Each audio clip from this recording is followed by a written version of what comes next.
আজকে যে বিকেল 5টা পর্যন্ত সময় দেওয়া ছিল অভিষেক বন্দ্যোপাধ্যায়কে হাজিরা দিতে হবে, অভিষেক বন্দ্যোপাধ্যায় তৃতীয় সমনেও হাজিরা এড়িয়েছেন। অভিষেক বন্দ্যোপাধ্যায় তৃতীয় সমনেও হাজিরা এড়িয়েছেন। ভবানী ভবনে তিনি যাচ্ছেন না, আবারও সময় চেয়েছেন এবং সেই মর্মে চিঠি দিয়েছেন বলে জানা যাচ্ছে। ডেডলাইন শেষের কিছুক্ষণ আগে সিআইডিকে আবার চিঠি দিলেন অভিষেক বন্দ্যোপাধ্যায়। রাজ্যের বাইরে আছি, হাইকোর্টে গিয়েছি, তাই ভবানী ভবনে যেতে পারছি না। আবার সময় চাইলেন অভিষেক বন্দ্যোপাধ্যায়, কিন্তু প্রশ্ন হচ্ছে এইবারে সিআইডি কি করবে? সরাসরি জানবো। পার্থপ্রতিম ঘোষ আমাদের প্রতিনিধি রয়েছেন। পার্থ, ফের সময় চেয়েছেন অভিষেক বন্দ্যোপাধ্যায়।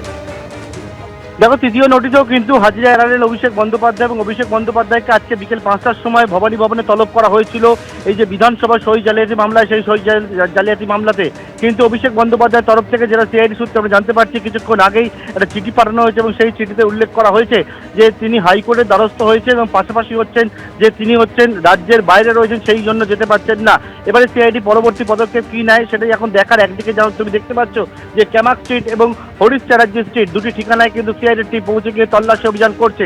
সিআইডির তরফ থেকে বলা হচ্ছে যে রেজুলেশন বুকের কপি জমা পড়েছিল অভিষেক বন্দ্যোপাধ্যায়, যে লেটার জমা পড়েছিল সেই লেটারে কিন্তু মোট 3টি ঠিকানা ছিল, তার মধ্যে 2টি ঠিকানা হচ্ছে, একটা হচ্ছে সেন্ট্রাল পার্টি অফিস তৃণমূল কংগ্রেসে, যে 30 হরিশ চ্যাটার্জি স্ট্রিট, যেটা হচ্ছে মুখ্যমন্ত্রী প্রাক্তন মুখ্যমন্ত্রী মমতা বন্দ্যোপাধ্যায়ের যে বাড়ি, সেই বাড়ির ভেতরে এই কেন্দ্রীয় কার্যালয় রয়েছে এবং তার জন্যই তারা তল্লাশি অভিযান করছে।